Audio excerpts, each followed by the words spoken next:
Mesdames, Messieurs, chers collègues, au terme de cette journée riche et dense de présentations et d'échanges variés, je voudrais rappeler la mission de l'INRS.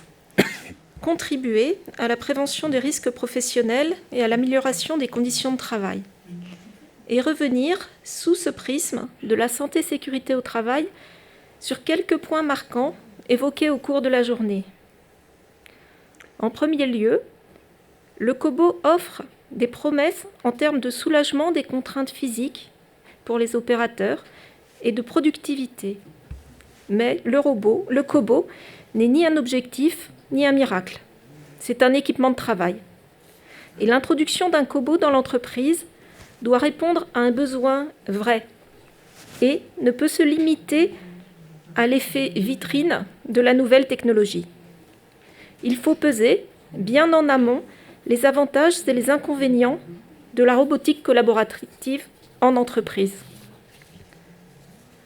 En deuxième point, une fois la décision prise d'acquérir le COBO au sein d'une entreprise, l'évaluation des risques professionnels et la mise en place d'un plan d'action de prévention s'imposent.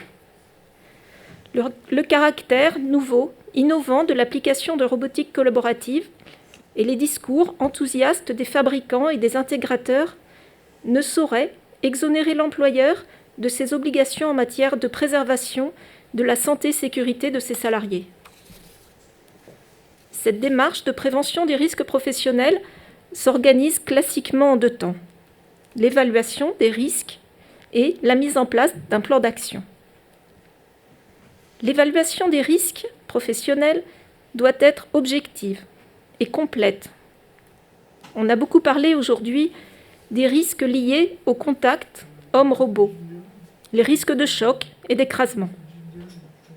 L'analyse des risques pour ces chocs doit prendre en compte toutes les zones du corps, y compris les plus fragiles, et dans toutes les situations réelles de travail, y compris donc les aléas. L'évaluation des risques doit également s'intéresser aux risques induits sur l'organisation, le collectif de travail, la charge mentale, sur ou sous charge mentale. Enfin, cette analyse doit s'attacher à identifier un éventuel déplacement du risque professionnel.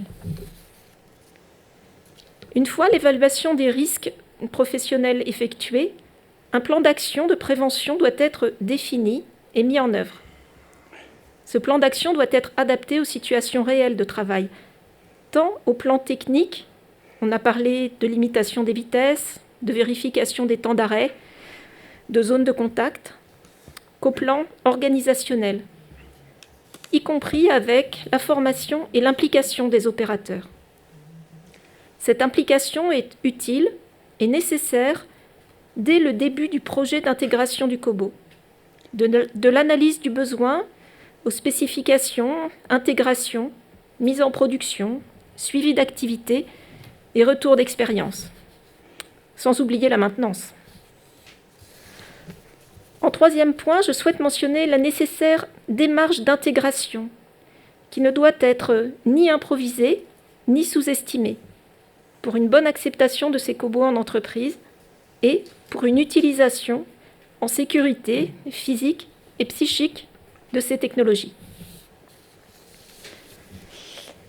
Je tiens à remercier les intervenants de l'INRS, les entreprises et puis nos partenaires. Je remercie également l'équipe d'organisation de cette journée, l'équipe technique également, vous, Paul, pour votre animation, et surtout vous, le public, qui à distance avez participé avec nous. Vous étiez 485 connectés aujourd'hui.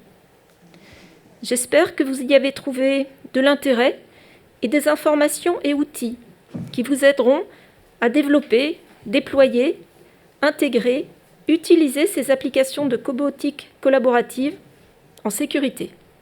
Je vous remercie.